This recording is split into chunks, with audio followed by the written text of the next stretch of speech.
안녕하십니까. 조선일보 경제부의 박사이자 방현철입니다. 이 시간은 받으면 많이 버는 방현철 박사의 머니머니입니다. 조선일보가 선정한 베스트 애널리스트부터 투자 전략 전문가, 자산운용 전문가, 그리고 증권가의 고수들을 모시는 시간입니다. 오늘은 킴증권의 박상준 애널리스트 한 번 더 모시고 이야기를 나눠보도록 하겠습니다. 안녕하세요. 네, 안녕하세요. 키움증권 박상준입니다. 예, 박상준 애널리스트는 저희 조선일보하고 금융정보업체 FN가이드가 공동 주관한 2021년 베스트 애널리스트 평가에서 유통 소비재 음식료 분야에서 베스트 애널리스트로 선정되셨습니다. 일단 축하드립니다. 감사합니다. 예. 네. 지난 시간에 소개를 해주셨으니까 네. 특별히 소개 네. 따로 안 하도록 하고요. 지난 시간 저희가 이제 리오프닝과 유통 이런 주제로 얘기를 해봤는데 오늘은 요새 또 핫한 주제죠. 에그플레이션과 음식료 업종 이 얘기를 좀 해보도록 하겠습니다. 자, 최근에 이제 국제 곡물가 엄청나게 오르고 있어요. 그래서 밀, 옥수수, 대두 해서 이 수준 자체도 거의 10년 만에 최고라 그러고 상승률도 굉장히 높고요. 근데 우리 얘기 듣기로는 러시아와 우크라이나 전쟁 이것 때문에 지금 곡물가 이렇게 오르고 있다 얘기하는데 과연 그것만이 그 이유인가? 도대체 이렇게 곡물가 오르는 걸 또 에그플레이션이라고 하는데 이 이유는 무엇일까? 좀 상세히 좀 설명해 주시기 바랍니다. 요거는 제가 차트를 보면서 말씀드리면 좋을 것 같아요. 여기 지금 제가 준비해온 자료에 국제 곡물 가격 이렇게 차트가 있는데 이 20년 한 상반기까지는 굉장히 평온했습니다. 아무 일도 없었는데 갑자기 하반기부터 가격이 엄청나게 올랐습니다. 이때 중국 사료 수요가 올라왔습니다. 왜 사료 수요가 올랐냐면은 아프리카 돼지열병 때문에 중국 돼지 사육도 수가 급감했다가 회복을 보였어요. 그러면서 사료 수요가 올라가니까 사료는 곡물로 만들거든요. 그러면서 이제 그 곡물 수요가 올라가서 가격이 올랐고요. 중국에서 일어나는 일이 저렇게 큰 영향을 미쳤군요. 왜냐하면 결국 사료는 돼지가 제일 많이 먹는데 중국 돼지고기 소비가 글로벌 소비의 50%를 차지하니까 엄청나게 큰 임팩트죠. 이게 사육도 수가 마이너스 40%다, 50%다 이렇게 얘기 나오다가 이게 올라온 거니까 굉장히 좀 그 충격이 있었고, 자 그러다가 이제 잘 가다가 이렇게 이 와중에 이제 사실 코로나가 있었는데 저희는 이제 공급망 불안 이런 얘기가 나온 건 좀 뒤에입니다. 근데 이제 가격이 보시면 잠깐 빠졌어요. 이제 중국 돈육 가격이 이때 피크를 찍고 내려오기 시작해갖고 이때 빠진 겁니다. 이게 수요 때문에 가격이 오른 거는 끝났구나 이렇게 갔던 건데 갑자기 공급망 불안 얘기가 나오면서 유가도 오르고 물류비도 오르고 이런 상황들이 사실 2021년 내내 좀 전개가 됐습니다. 그래서 어떻게 보면 코스트 푸시 요인이 쌓여가고 있었던 거고요. 이게 모든 게 다 비용이니까요. 그리고 비료 가격도 올랐다 그러고 그러면서 이게 굉장히 좀 축적이 돼 있었는데 연말부터 갑자기 남미 쪽 작황이 별로 안 좋다. 남반구는 이제 북반구랑 곡물이 성장하는 사이클이 반대겠죠. 겨울에 이제 성장하겠죠. 북반구 기준 겨울이죠. 근데 이때 이제 그 작황이 안 좋다는 얘기가 나오면서 가격이 꿈틀꿈틀했는데 여기 불뚝 솟은 게 전쟁입니다. 전쟁. 이게 이제 그 러시아가 우크라이나 침공을 시작하면서 가격이 불뚝 솟았습니다. 왜냐하면은 이 소맥 같은 경우는 이 우크라이나에서 수출되는 비중이 굉장히 커요. 그래서 이게 이제 우크라이나 흑해 항구가 이제 차단이 되면은 수출이 잘 안 될 것이다. 이런 우려들이 생기면서 저게 이제 굉장히 좀 문제가 됐습니다. 그래서 이 공급 불안이 생기면서 결국 이제 에그플레이션이라고 표현하는 부분이 왔다. 그래서 처음에는 수요의 요인에서 시작을 했지만 뒤로 가면서 공급의 요인으로 바뀌어서 지금 가격이 많이 올랐고 사실 시장에서 계속 걱정을 많이 하고 있습니다. 이게 가격이 저렇게 오르면요 사실 비축 수요가 생깁니다. 가수요가 생깁니다. 그래서 왜냐하면 내가 가격이 오르니까 불안해서 막 삽니다. 이게 기대 인플레이션이 형성되니까 미리 사재기를 해요. 그 다음에 투기 수요가 붙습니다. 선물 시장이기 때문에 이 소맥 선물 사가지고 돈을 벌려는 세력이 붙습니다. 그래서 지금 이게 이제 공급에서 문제가 돼서 투기 수요와 가수요가 붙으면서 곡물가 상승을 좀 더 가파르게 만들었다. 이렇게 저는 좀 해석을 하고 있습니다. 일단 전쟁 이외에도 상당히 많은 요인들이 지금 다 영향을 미치고 있는 거네요. 그렇다면 곡물가는 전쟁이 끝나면 안정될까요? 어떻게 될까요? 언제나 좀 안정이 될까요? 이게 사실 언제를 예측하기는 좀 쉽지는 않은데요. 저희가 곡물 가격 상승 과거 사이클을 보면은 많이 가야 한 2년에서 3년 사이였어요. 네. 근데 이제 뭐 심지어 그 70년대 그 석유 파동이 있을 때도 2년에서 3년 사이여서 우리가 20년 하반기부터 시작이 됐다는 거 보면은 얼추 뭐 올해나 내년 정도에는 좀 이렇게 하락 전환을 해야 되는데 예. 일단 전쟁이라는 변수가 있기 때문에 네. 이걸 좀 예측하기 힘듭니다. 근데 분명한 건 전쟁이 끝나면 요 이제 수급 불안을 완화하는데 많이 도움은 될 거다. 근데 이제 거기서 제일 좀 예민하게 봐야 되는 게 우크라이나에서 생산된 곡물이 잘 수출이 될 수 있는 환경인가. 그리고 러시아도 지금 경제 제재를 받고 있는데 네. 러시아에서 생산된 작물들이 또 수출이 잘 될 수 있는 환경들인가. 이런 것들이 같이 좀 풀리는지를 보는 게 좀 중요하다고 저는 생각을 하고 있고요. 작황이 일단은 좀 좋다는 얘기들이 몇 차례 좀 반복이 되면서 안정이 되면은 저는 충분히 가격은 빠질 수 있다 봅니다. 왜냐하면은 곡물 시장은 저는 어떻게 표현하면은 그 시장 조직이 완전 경쟁 시장이다라고 표현합니다. 우리가 시장 조직이라는 거는 이제 시장의 점유율이 어떻게 구성되어 있느냐 이건데, 네. 그러니까 경쟁이 치열한 시장은 굉장히 이제 점유율이 파편화되어 있고 이제 경쟁이 별로 없는 시장은 독점이나 과점화되어 있잖아요. 근데 여기는 이제 굉장히 생산자가 많기 때문에 사실상 가격이 이게 지속적으로 올라가고 이들이 초과 이윤을 남길 수 있는 상황은 아닙니다. 그래서 시간을 두고 하락은 할 건데 그 하락을 가기는 과정에서는 그런 비축 수요들을 좀 해결해주고 공급망 불안이 좀 완화되는 그런 좀 과정은 일부 좀 필요할 거다 이렇게 생각을 하고 있습니다. 네. 이렇게 곡물가 같은 이제 원자재 가격 상승이 결국 음식료 업체 원가 부담으로 이어지고, 네. 그럼 이것도 주가에도 좀 부담이 될 것 같기도 한데, 네, 네. 이렇게 곡물가 상승은 음식료 업종 주가에는 어떤 영향을 주는 거예요? 사실은 이제 음식료 업체들 주가가 되려면은 네. 곡물가가 빠지는 게 훨씬 좋습니다. 왜냐하면은 저희가 이제 음식료는 보통 원가율이 매출 원가율이 회사들 보면은 한국에 있는 회사들 기준으로 보면 좀 낮은 애들이 뭐 한 50%, 좀 높은 애들은 뭐 70에서 80%까지도 나옵니다. 그래서 이 원재료비 비중이 굉장히 큰데 곡물가가 일단 오르려면 원재료 가격이 올라가는 거니까 사실 수익성이 좋아지기가 힘듭니다, 처음에는. 근데 이제 시간이 지나면은 가격으로 전가를 합니다. 왜냐면은 이거를 생산할 수 있는 모든 생산자가 느끼는 비용 부담이기 때문에 코스트 푸시 인플레이션이 생깁니다. 그러니까 이렇게 식료품 가격이 올라가는 게 코스트 푸시 인플레이션이 되는 거죠. 그래서 가격을 올리기 시작하면서 수익성이 회복이 됩니다. 근데 이제 아까 말씀드렸다시피 이 곡물이라는 시장 자체가 완전 경쟁 시장이기 때문에 시차를 두고 가격은 빠지거든요. 이제 그때 이익률이 많이 좋아집니다. 그래서 지금은 그냥 이익을 지키기 위한 가격 인상의 과정이다라고 보시면 되고, 나중에 이제 곡물 가격이 하락할 때는 아마 이익률이 지금보다 좀 많이 좋아지는 모습들이 나오면서 주가도 지금보다 훨씬 탄력적으로 움직일 좀 찬스들이 있을 거라고 저는 보고 있습니다. 네. 지금까지 음식료 쪽은 주가 움직이는 어떤 모습을 보였어요? 네. 음식료 안에도 되게 세부 섹터들이 되게 많아가지고 많죠. 좀 네. 되게 다양한 움직임을 네. 보인다고 하던데요. 네. 네. 사실 우리 2020년 때는 다들 이제 코로나 터지고 집 안에서 먹을 거라 생각해갖고 음식료 회사들이 대부분 좋았는데, 그때 안 좋았던 회사들이 어떤 회사냐면은 외식 경로에 대한 비중이 높은 회사들. 대표적으로 저희 술, 그 다음에 음료수, 그 다음에 뭐 식자재 유통. 이건 이제 음식점에 상품을 납품하는 거니까 그런 회사들이 최근에 주가가 좋았습니다. 네, 리오프닝 그 수혜주로 실제로 실적도 추정치가 많이 올라갔고, 그래서 이제 그런 회사들이 좋았고요. 나머지 업체들은 대부분은 이제 크게 시세를 못 냈어요. 물론 중간 중간에 뭐 좀 수익률이 나오는 회사들도 있긴 했었지만 대부분 좀 박스권에 갇혀 있거나 빠지거나, 뭐 특히 라면 업체 같은 경우는 원가 부담이 많이 나오면서 상반기에 많이 좀 주가가 빠졌고요. 그래서 저희도 지금 제가 지난 시간에 말씀드렸던 유통업종처럼 그 리오프닝 수혜주들이 음식료 쪽도 주가가 좋았다 이렇게 보시면 될 것 같아요. 네. 음식료 업체들 이제 원가 올라가면은 이제 그 가격을 전가한다고 그랬는데, 네. 이게 가격을 이렇게 올리면 사실 소비자들이 저항도 할 수 있잖아요. 네, 네. 또 외식 같은데 이제 소비자 네. 행태를 바꿔가지고 좀 네. 다시 내식으로 간다든지 네, 네. 집에서 해먹는 그럴 수 있죠. 그럴 수 행태가 있죠. 바뀔 수 있을 수도 있을 것 같은데, 이쪽은 어떻게 좀 보고 계십니까?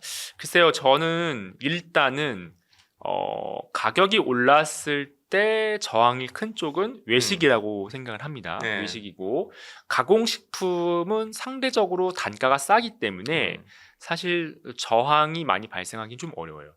저항이 많이 발생하기는 어려워요. 근데 지금 외식조차도 저는 저항이 별로 작을 거다라고 생각합니다. 왜냐하면은 그 지금 우리나라 식당 수요가 2019년보다 낮은 수준이에요. 많이 낮은 수준이에요. 그래서 제가 지금 차트를 2개 정도를 지금 준비하는데 왼쪽이 이제 매출액 기준으로 수요를 제가 지수화시킨 거고 물가 효과를 끼고 볼륨 기준으로 지수화시킨 건데 보시면 이 회색 선이 19년이고 짙은 파란 선이 22년인데 수요가 아직 현저히 낮습니다. 이게 눌려 있기 때문에 올라오는 겁니다. 그래서 이 가격이 오른다라는 게 우리가 뭐가 먼저인지 모르겠지만 수요가 세서 가격이 오르는 경우도 있거든요. 근데 저는 지금 외식 수요는 굉장히 이렇게 올라오고 있는 과정이기 때문에 세다. 그래서 저희가 봤을 때는 외식 수요가 올해는 별로 문제가 없을 거다. 올해는. 근데 다만 내년에는 조금 이슈가 될 수는 있다. 왜냐하면 물가가 계속 오르면서 소비자들 주머니 사정을 어렵게 만들고 있기 때문에 내년은 좀 문제가 될 수 있다. 그렇게 보고 있고요. 가공식품 쪽은 근데 상황이 다릅니다. 가공식품은 왜 상황이 다르냐면은 아까 말씀드린 것처럼 대체로 쌉니다. 그리고 어떻게 보면은 외식의 대체재를 많이 상품화할 수 있어요. 종합식품 업체들이나 뭐 아니면 다른 뭐 라면, 과자 이런 회사들도 이게 밖에서 사 먹으면은 이 정도 주고 가격을 사야 되는데 이거를 뭐 냉동식품이나 이런 걸로 너희가 소비를 하면은 좀 더 퀄리티는 좀 떨어져도 가격은 맞춰줄 수 있는 거죠. 예를 들어서 저희가 지금 치킨이나 피자 이런 것들이 굉장히 가격이 많이 올랐는데 메뉴 가격이 이걸 냉동식품으로 사 먹으면은 사실 피자 한 판 사는데 10,000원 안 들거든요. 치킨도 뭐 한 마리 사는데 10,000원 안 되거든요. 근데 저희가 치킨 요새 시키면은 뭐 그 배달비까지 포함하면 20,000원 쉽게 넘잖아요. 그렇죠. 피자는 뭐 30,000원 나오는 것도 있거든요. 그래서 이제 이런 것들이 이제 가공식품 쪽에서 오히려 수혜를 보면서 수요가 증가할 수가 있습니다. Q가 판매량이 증가할 수 있습니다. 판가 상승과 상관없이 판매량이 증가하는 효과를 또 누릴 수가 있기 때문에 사실은 물가 상승이 음식료 특히 가공식품 회사들한테는 그렇게 나쁘지는 않다. 좀 길게 보면은. 근데 이제 저희가 주식 시장에 상장되어 있는 회사들이 대부분은 가공식품 회사들이에요. 물론 이제 식자재 유통을 하는 뭐 프레시웨이 같은 회사도 있지만 대부분이 가공식품 회사다 보니까 이 회사들은 오히려 물가가 오르면은 새로운 상품을 판매할 수 있는 기회가 늘어나기 때문에 저희는 밸류에이션 확장 요인으로 작용할 가능성도 있다고 생각하고 있습니다.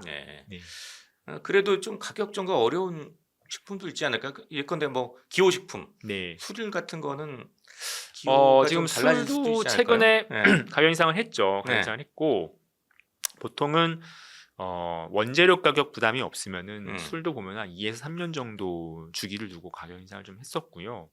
근데 지금 대부분 다 원가 부담이 있기 때문에 원재료 가격이 상승 부담이 있을 때는 가격 인상을 다 합니다. 술도 사실은 뭐 인건비나 물류비가 오른 거 생각하면은 거기서 이제 비용 증가 부담이 있는데 거의 가격 인상을 하고요. 가격 전가가 잘 안 되는 경우가 좀 왕왕 있는데 2010년대에 보시면은 라면 가격이 참 안 올랐습니다. 기억해 보시면 라면을 오뚜기가 그때 가격을 안 올렸어요. 그래서 농심이 가격 전가를 잘 못했어요. 왜냐하면 오뚜기가 계속 원가가 올라와도 버티니까. 근데 이제 그런 회사가 나타나면 주요 회사 중에 그런 회사가 나타나면은 가격 전가가 잘 안 됩니다. 근데 최근에 오리온이 과자 가격 인상을 안 하고 있어요. 그래서 지금 제가 준비해 온 차트를 보시면 이게 소맥이 어떻게 보면 이제 가장 원재료죠. 밀가루를 만드는 원재료고 그거와 파생해서 만드는 소재식품이나 가공식품의 가격 인덱스를 제가 차트로 그린 겁니다. 그래서 소맥은 짙은 파란 선으로 왼쪽 축이고 나머지 소재식품과 가공식품은 우측 축인데 보시면은 소맥 가격이 거의 2배 올랐죠. 자, 그러면서 가격 인상을 지금 빵도 하고 있고 라면도 하고 있고 뭐 밀가루도 하고 있고 스낵도 하고 있는데 제일 못 올린 게 스낵입니다. 지금 이 회색 선이 스낵이거든요. 오리온이 가격 인상을 안 해서 그렇습니다. 근데 이제 상대적으로 빵이나 라면이나 다른 쪽은 좀 가격 인상을 많이 했죠.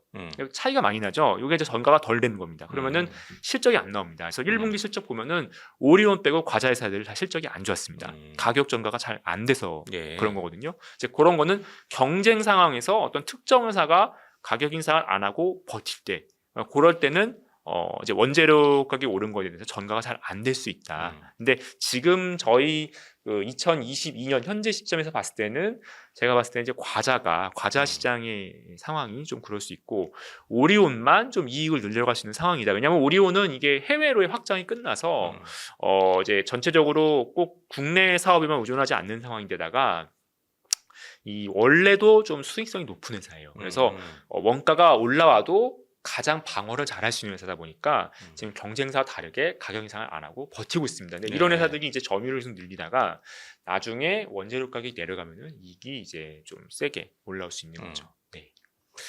좀 전에 이제 음식료도 이제 코로나 이후에 리오프닝 수혜를 받는 그런 것들이 꽤 있을 수 있다고 말씀하셨는데 어떤 것들을 좀 보면 될까요? 일단은 음료 업체, 그다음에 뭐 주류 업체, 식자재 유통 업체 등이 해당이 될 것 같고, 저희 뭐 커버리지에서는 롯데칠성, 그다음에 하이트진로, 뭐 CJ 프레시웨이 이런 회사들이 있고요. 지금 이 회사들이 매출이 많이 올라옵니다. 그래서 실적이 좀 많이 좋아질 수 있고, 다만 조금 그거는 이제 좀 주의해서 봐야 되는데 주류 업체들은 좀 마케팅 비용이 증가할 수 있어요. 마케팅 비용을 왜냐하면 이제 그 오프라인에서 대면 마케팅 하시는 분들 있잖아요. 이렇게 술 이렇게 그 서비스로 돌리면서 뭐 드셔보시라고 하고 뭐 판촉물도 나눠주고 뭐 이런 많이 돌아다니신 분들 많이 좀 보는 것 같아요. 보이시나요? 네. 그래서 이제 그런 것들이 조금 올라오는 경계이긴 한데 일단 지금은 저는 이제 수요가 올라오는 효과가 조금 더 클 거다. 뭐 그렇게 보고 있고 식자재 유통 쪽은 사실 이제 외식 수요가 올라오면은 굉장히 매출이나 이익 레버리지가 크기 때문에 저희는 뭐 실적이 잘 나올 거라고 좀 생각을 하고 있죠. 또 하나 이제 에그플레이션 그러면 이제 글로벌 현상이니까 미국이 지금 글로벌에서 가장 크게 지금 영향을 미치고 있는 게 미국의 긴축 정책이잖아요. 이런 것도 미국의 긴축 정책도 이런 음식료 크게 봐서 영향을 미칠 수 있을까요? 그러니까 에그플레이션을 좀 잠재울 수 있다든가. 이 미국의 긴축 정책은 결국 이런 거거든요. 물가가 올라오는데 사실 공급 요인 때문에 이제 물가가 오른 거잖아요. 근데 이제 수요도 사실 좋단 말이에요. 왜냐하면 뭐 비축 소비, 뭐 예를 들면 뭐 보복 소비, 뭐 이런 게 나오다 보니까 그러면 이제 진축을 한다라는 거는 이게 공급 쪽을 늘리는 게 쉽지가 않으니까 수요를 잡겠다라는 거거든요. 수요를 눌러가지고 이제 물가를 잡겠다. 요게 이제 어떻게 보면 생각인데, 자 근데 음식료는 수요를 누르기가 힘듭니다. 이게 필수 소비재이기 때문에 저희가 아무리 가격이 올라도 굶을 수는 없잖아요. 그렇죠. 그러다 보면은 이게 시간이 되면서 누적이 되면은 이 음식료 업종이 굉장히 유리한 판으로 바뀝니다. 왜냐하면 다른 경기 민감 소비재들은 수요가 탄력적으로 움직이면서 빠질 수 있는 리스크가 생기는데, 물론 이제 업종별로 좀 차이는 있겠죠. 이제 그 민감도는 차이는 있겠지만 그 가능 리스크가 생기는데 음식료 같은 필수 소비재는 그 리스크가 거의 없습니다. 아무리 물가가 올라도 어느 정도 수요는 나옵니다. 잘 빠지지가 않아요. 그리고 특히 가공식품은 아까 말씀드렸지만 고가에서 중가, 저가로 소비가 약간 이동하면서 수혜를 보는 것까지 생깁니다. 그래서 저희 업종에는 어떻게 보면 당장은 주식시장 환경이 좋지 않고 어지러운 상황이다 보니까 주가가 많이 못 움직이고 또 원가가 많이 올라와서 수익성 압박이 있지만 시차를 두고는 굉장히 이익이 좋아질 수 있는 기회가 생기고 또 그거에 따라서 밸류에이션 측면에서도 다른 경기 민감 소비재가 매력도가 떨어지기 때문에 저희 쪽의 밸류에이션이 올라갈 수 있는 상황까지 만들 수 있다. 그래서 저희가 이제 아까 리오프닝 수혜주와 함께 말씀을 드리는 게 가격 전가력이 좋은 회사들. 그래서 시장 점유율이 사실 이제 높은 회사들. 근데 이런 회사들이 가격 전가력이 좋은데 지금 원가 때문에 이익을 못 내고 있는 회사들. 이런 회사들이 좀 길게 보면은 이익을 올릴 거고 늘어날 거고 주가도 좀 될 수 있지 않을까 이렇게 좀 보고 있습니다. 마지막 질문으로 이제 음식료 분야에서 박상준 애널리스트의 토픽은 어떤 건지 알아보도록 하겠습니다. 일단은 뭐 단기적으로는 저는 리오프닝 수혜주가 좀 낮다고 보고 있고요. 좀 길게 보면은 대부분의 가공식품 회사들은 저는 좋을 거라고 생각합니다. 대부분의 가공식품 회사. 근데 이제 그 중에서 조금 실적에 레버리지가 좀 많이 나올 수 있는 후보가 저는 뭐 이제 농심이라고 좀 생각을 하고 있고요. 그다음에 뭐 삼립 이런 회사들도 좀 가능성이 있다. 왜냐하면은 이 회사들이 이제 시장 점유율이 높고 있고 지배력이 있는데 영업이익률이 상대적으로 낮습니다. 그래서 이제 저희가 가격을 올려서 이제 실적이 나오는 거기 때문에 네. 영업이익률이 낮은 회사들이 좀 유리합니다. 그래서 이 회사들이 레버리지 효과를 좀 많이 내면서 이익 성장이 많이 나올 거라 보고 있고, 그래서 조금 긴 안목으로 보면은 음식료 전체적으로 좋은데 이제 레버리지는 좀 농심이나 삼립 같은 회사들이 좀 클 수 있다, 이렇게 좀 보고 있습니다. 예. 네. 자, 방현철 박사의 머니머니, 오늘은 키움증권의 박상준 애널리스트와 함께 에그플레이션과 음식료 업종에 대해서 이야기를 나눠봤습니다. 마지막으로 저희 시청자 구독자 여러분께 마무리 인사 짧게 부탁드리겠습니다. 네. 지금 인플레이션 상황 때문에 이제 다들 소비가 좀 쉽지는 않은 상황 같은데요. 제가 봤을 때는 이 인플레이션 상황에서 투자기가 많은 게 음식료 업종인 것 같습니다. 조금 뭐 인내심이 필요할 수는 있지만 좀 그런 관점에서 관심을 가지고 종목을 찾으시면은 많은 기회가 있지 않을까, 이렇게 생각합니다. 네, 감사합니다. 지금까지 함께해 주신 키움증권의 박상준 애널리스트, 그리고 저는 조선일보경제부의 박사이자 방현철이었습니다. 그럼 다음 시간에 또 뵙도록 하겠습니다. 감사합니다. 네, 감사합니다.